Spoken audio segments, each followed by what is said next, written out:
Assalamualaikum warahmatullahi wabarakatuh. Pertama-tama yang saya hormati, dosen pengampu mata kuliah ini Ibu Minarti SST MKep.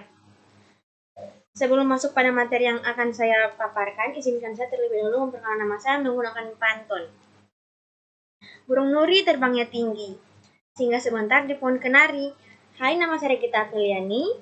Salam kenal, senang berjumpa di sini. Saya mahasiswa dari jurusan Rekam Medis dan Informasi Kesehatan dengan NIM PWB 2300041 dari kelas M23B. Di sini saya akan membahas materi mengenai struktur dan fungsi sistem genitourinary. Untuk mendapatkan informasi lebih lengkap, silakan simak video berikut ini. Yang pertama, struktur dan fungsi sistem genitourinary. Sistem genitourinary ini merupakan kombinasi sistem reproduksi dan urinari. Sistem ini bertanggung jawab atas produksi urin, eliminasi limbah, dan fungsi reproduksi. Pemahaman mendalam tentang struktur dan fungsinya penting dalam ilmu kedokteran. Kemudian ada anatomi ginjal. Yang pertama, korteks. Korteks merupakan lapisan luar ginjal yang berfungsi sebagai tempat filtrasi atau penyaringan darah. Korteks ginjal mengandung unit fungsional utama ginjal yang disebut nefron, yang bertugas menyaring darah dan menjaga keseimbangan cairan dan elektrolit dalam tubuh. Yang kedua, medula. Medula adalah bagian dalam ginjal yang terdiri dari loop Henle dan tubulus pengumpul. Medula ginjal terdiri dari struktur-struktur berbentuk kerucut yang disebut piramida ginjal. Yang ketiga ada pelvis renalis.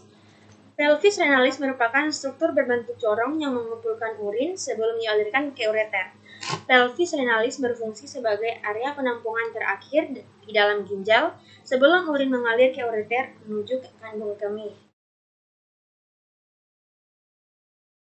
Kemudian fungsi ginjal. 1. Filtrasi darah. Ginjal menyaring darah untuk membuang limbah, metabolisme, dan kelebihan cairan. Yang kedua, homeostatis. Homeostatis mengatur keseimbangan elektrolit dan pH darah untuk menjaga fungsi tubuh optimal. Yang ketiga, produksi hormon. Produksi hormon menghasilkan hormon seperti eritropoietin dan renin untuk mengatur tekanan darah. Kemudian ada sistem urinari. Yang pertama ada ginjal. Ginjal adalah organ utama yang memproduksi urin melalui filtrasi, reabsorpsi, dan sekresi. Yang kedua ada ureter. Ureter merupakan saluran yang mengalirkan urin dari ginjal ke kandung kemih. Yang ketiga, kandung kemih. Kandung kemih merupakan organ berongga yang menyimpan urin sebelum dikeluarkan dari tubuh. Kemudian terakhir ada uretra. Uretra merupakan saluran yang mengalirkan urin dari kandung kemih keluar tubuh. Lalu ada sistem reproduksi pria. Sistem reproduksi pria ada 3. Yang pertama ada organ internal, organ eksternal, dan hormon. Organ internal meliputi testis, epididymis, vas deferens, dan kelenjar prostat berperan dalam produksi sperma. Yang kedua organ eksternal. Organ eksternal meliputi penis dan skotum yang berfungsi dalam kopulasi dan perlindungan testis. Yang ketiga hormon. Hormon berisi testosteron mengatur perkembangan karakteristik seksual sekunder dan produksi sperma. Lalu ada sistem reproduksi wanita. Yang pertama ada ovarium. Ovarium menghasilkan sel telur dan hormon estrogen serta progesteron. Yang kedua, tuba fallopi. Tuba fallopi merupakan saluran yang menghubungkan ovarium dengan uterus, tempat fertilisasi terjadi. Yang ketiga ada uterus. Uterus merupakan organ berongga tempat implantasi dan perkembangan embrio selama kehamilan. Yang terakhir ada vagina. Vagina merupakan saluran yang menghubungkan uterus dengan bagian luar tubuh. Dan bisa teman-teman lihat pada gambar yang ada di PPT tersebut.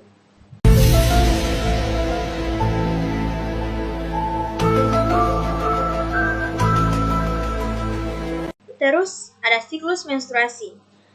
Yang pertama ada fase folikular. Fase folikular merupakan perkembangan folikel ovarium dan pertumbuhan lapisan endometrium uterus. Yang kedua, ovulasi. Ovulasi merupakan pelepasan sel telur matang dari ovarium ke tuba fallopi. Yang ketiga, fase luteal. Fase luteal merupakan pembentukan korpus luteum dan persiapan endometrium untuk implantasi. Yang terakhir ada menstruasi.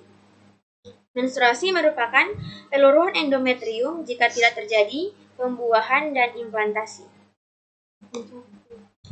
Kemudian ada patologi sistem genitourinary. Yang pertama ada penyakit ginjal. Penyakit ginjal meliputi batu ginjal, infeksi, dan gagal ginjal kronis. Yang kedua ada infeksi saluran kemih, yang disebabkan oleh bakteri yang menginfeksi kandung kemih atau ginjal. Lalu ada gangguan reproduksi, termasuk infertilitas, endometriosis, dan kanker organ reproduksi. Lalu ada diagnostik sistem genitourinary. Di sini ada 4 metode. Metode pertama adalah urinalisis. Kegunaannya mendeteksi infeksi, penyakit ginjal, dan diabetes. Metode kedua, kegunaannya memvisualisasikan organ genitourinary secara non-invasif. Yang ketiga ada CT scan, kegunaannya yaitu mendiagnosis tumor, batu ginjal, dan kelainan struktural. Yang terakhir ada biopsi. Kegunaan biopsi di sini adalah mengambil sampel jaringan untuk analisis patologis. Perawatan dan pencegahan. 1. Hidrasi adekuat. Minum air putih cukup membantu menjaga fungsi ginjal dan mencegah infeksi. Yang kedua, pola makan sehat. Konsumsi makanan rendah garam dan tinggi serat mendukung kesehatan sistem genitourinary. Yang ketiga, olahraga teratur. Aktivitas fisik membantu menjaga berat badan ideal dan meningkatkan sirkulasi darah. Yang terakhir adalah kebersihan personal. Menjaga kebersihan area genital penting untuk mencegah infeksi dan iritasi. Baik, mungkin hanya itu saja materi yang dapat saya paparkan. Jika ada kesalahan kata yang sengaja maupun tidak disengaja, saya mohon maaf. Dan ini saya akhiri dengan wassalamualaikum warahmatullahi wabarakatuh.